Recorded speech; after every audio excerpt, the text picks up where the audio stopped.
What's up, guys? It's your boy Darkskin, and today we're going to be talking about which weapons to craft in the blacksmith shop. Now, if you guys don't know, you can craft a bunch of different weapons from the blacksmith, and a lot of you guys have been asking me, you know, should I craft this weapon? Should I craft this weapon? All of these weapons are really good, so I'm going to be going over which ones you should be crafting versus the ones you shouldn't. So let's go ahead and get into it. So starting out, you're going to talk to them, say, I want you to make me something. Now, if you guys don't know where to get these prototype pieces, they drop from bosses. Now, you can also buy some of these from the Leeway shop, and you can buy a sword piece from the from here in Mondstadt. So yeah, you get these from boss drops, or if you buy them for Geo sigils or, you know, Anemo sigils, you can get them for those as well. So starting out, Prototype Rancor versus the Iron Sting. If we look at Prototype Rancor, physical damage bonus, base attack, and then the passive, on hit, charged, normal or charged attacks increase attack and defense by 4% for 6 seconds. Max stacks, well, max 4 stacks. This effect can occur once every 0.3 seconds. Right? Really good item. Really good weapon. I actually have this on my MC, and I have it refinement rank 2. Because I made 2 of them. So, yeah, this is definitely a good one. It's going to make your damage dealer a little bit more tanky with the defense. And they're going to be dishing out more damage with the attack. On top of, you have a physical damage bonus on their base stat. Which, you know, all the one-handed sword wielders do physical damage. So that's really, really good. Moving on to the Iron Sting, though. Elemental Mastery, base stat. Attack. So you have elemental mastery and then base attack. Passive, dealing elemental damage increases all damage by 6% for 6 seconds. Max 2 stacks can occur once every 2 seconds. Now, the thing about the Iron Sting is if you are more, if your character is more ability based, this might be the weapon for them as far as single-handed sword users. The thing about that is, most single-handed sword users, you're probably going to opt for the attack and the physical damage bonus. Not saying that this isn't good, right? Because this is going to increase all damage by 6% for 6 seconds. Not to mention it can stack twice, so 12%. But the thing about that is, if you look right here, this has 4 stacks. So that's going to be 16% attack and defense for 6 seconds, right? So it's like, you gotta weigh your options of, do you use your auto attacks a lot more? Do you use your abilities a lot more with a single-handed, you know, character? As far as people that are going to be, you know, using normal attacks a lot more, this is what you want to go for. Now, if you are just, like, type of person you are, you use abilities a lot more, and, like, your character's abilities are on a really low cooldown, then maybe you want to opt for the Iron Sting. Generally, I see people just opt. I see people go for the Rancor a lot, because like with one-handed sword users, like I said, you're probably just going to be attacking the most. Like if you look at anybody with one-handed sword, they're just attacking. Keqing, she has a teleport, yeah, but it's like she's generally attacking with her sword. The MC, even Qiqi, right? Even Qiqi's going to be attacking a lot. She pops E, she uses attacks to get off her her healing, which this is going to scale better because this is giving you 16% attack over this just giving you increased damage. You know, this is not giving you increased attack per se. So, I feel like Rancor is just a better option. I mean, like I said, it depends on your playstyle. You can do either one. Now, going on a Prototype Crescent, right? This one gives you attack percent and base attack. Aim shot hits on weak points, increases movement speed by 10% and attack by 36% for 10 seconds. This is a really good bow, but it's a very specific bow, right? It's an acquired taste, and I'll get back to that. Now, the compound bow. Physical damage bonus and base attack. Normal attack and aim shot hits increase attack by 4% and normal attack speed by 1.2% for 6 seconds. Max 4 stacks can only occur once every 0.3 seconds. Now, these two bows depend on your playstyle. The Prototype Crescent, if you use a bow user, right? Say you use a bow user as your main DPS, like Fischl or something. And this is how you play the game, right? Whenever you fight enemies, you're always in your aimed stance or aimed mode, and you're shooting them, right? That bow would be for you. If you're always playing the game like this, you find yourself always aiming with your character, that is the bow for you, right? The reason why is because hits on the weak points, which would be like the head, if you shoot him in the head, it's a weak point, stuff like that. Increases your movement speed and your attack damage. Now, if you play the game like this, whenever you're using a bow character, if this is how you play the game with your bow character, then the compound bow is for you. Not only is it going to give you increased damage that'll stack, it'll also give you increased attack speed that will also stack. So, if you're just pressing the attack button with your bow user, that's what I do. This is for you. Now, if you're always aiming, then you can go with the prototype crescent.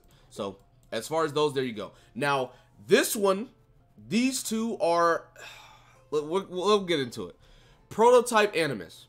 Attack percent, base attack. On hit, normal or charged attacks have a 50% chance to deal an additional 240% attack damage to enemies within a small AoE. Can only occur once every 15 seconds. Moving on to the White Blind.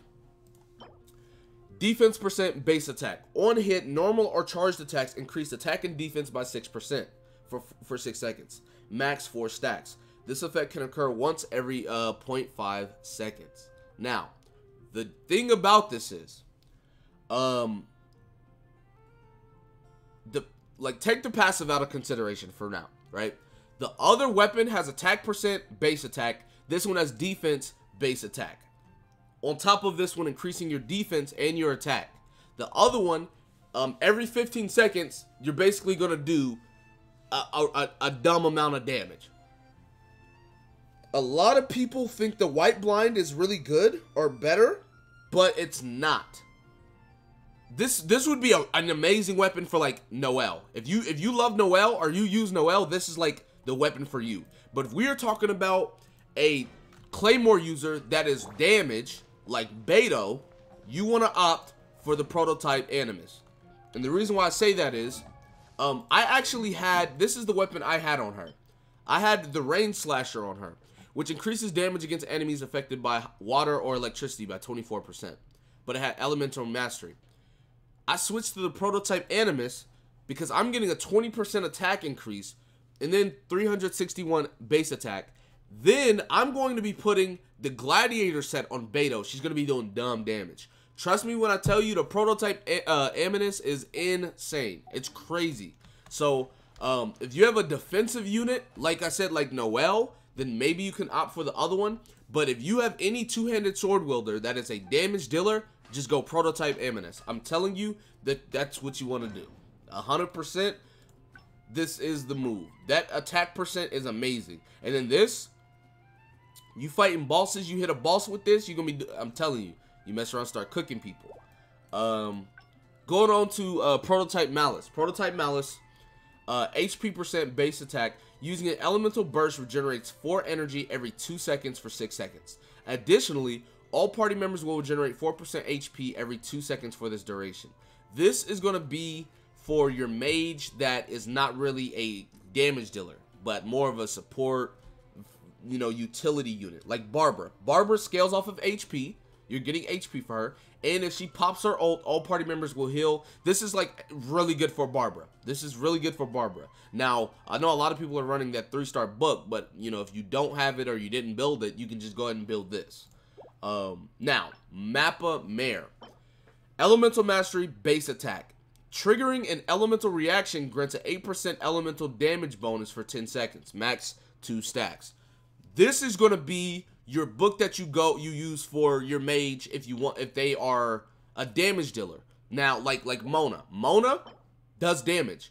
So her having, and her auto attacks do water damage. So her having elemental mastery is going to make her auto attacks do more damage. On top of, she's going to be triggering elemental reactions with, you know, electricity or ice or whatever.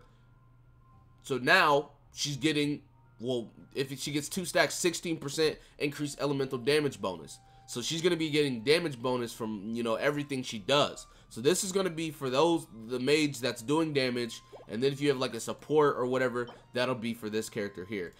I know a lot of you guys are using Lisa. Lisa would be this character. This is the book for Lisa.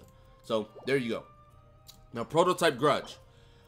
Energy recharge, base attack. After using an elemental skill, increases normal and charged attack damage by 8% for 12 seconds, max 2 stacks. Going on to the Crescent Pike. Physical damage and base attack. After picking up an elemental orb / particle, normal and charged attack damage, normal and charged attacks deal an additional 20% attack damage for 5 seconds. Now, this is... A lot of people ask what they should build in pertaining to Xiangling. Xiangling you can build as a damage dealer or you can build her as utility. Now, I will say the energy recharge on this is really nice. You get energy recharge base stat, and then after using an elemental skill, which would be her E, your normal and charged attack damage go up. So that's going to be really good for her. Moving on to the Crescent Pike, you get physical damage bonus, and then base attack. After picking up an elemental orb or particle, normal and charged attacks deal an additional 20% damage for 5 seconds. So it's like, they're both good, but I feel like this one is more so for utility. This would be more so for utility Xiangling, and I feel like this one is more so for damage Xiangling. Now, obviously, you can pick whichever one you want. You can do what you want, but I feel like that's how those two go. And that's pretty much it for all of these. As far as, I mean, I pretty much talked about which ones you should go for, but you pretty much should probably go for the Prototype Rancor. You can go for either of these depending on what you need. And I mean, you can go for Iron Sting if that's your, that's your taste, if that's what you like. Prototype Amunis is the way to go. You only go White Blind if it's like a Noelle, which Noelle is, I'm pretty sure she's like the only character that is like herself. So Noelle, and then like Prototype Amunis for like everybody else, really. If it's like a support mage like Barbara, go this one. If it's a damage mage like Mona or Lisa, you go this one. And then these two, we only have one person that really uses, you know, spears. So I wouldn't recommend building either of these two right now because we only have one person and it's Xiangling. Unless you plan on building your Xiangling, and then you can, you know, pick which one you want. But anyways, that's going to be it for this video. Be sure to give it a like, subscribe to the channel if you're new. Comment down below. Tell me what you guys think in the comment section below. With that being said, I will see you guys next time. Peace.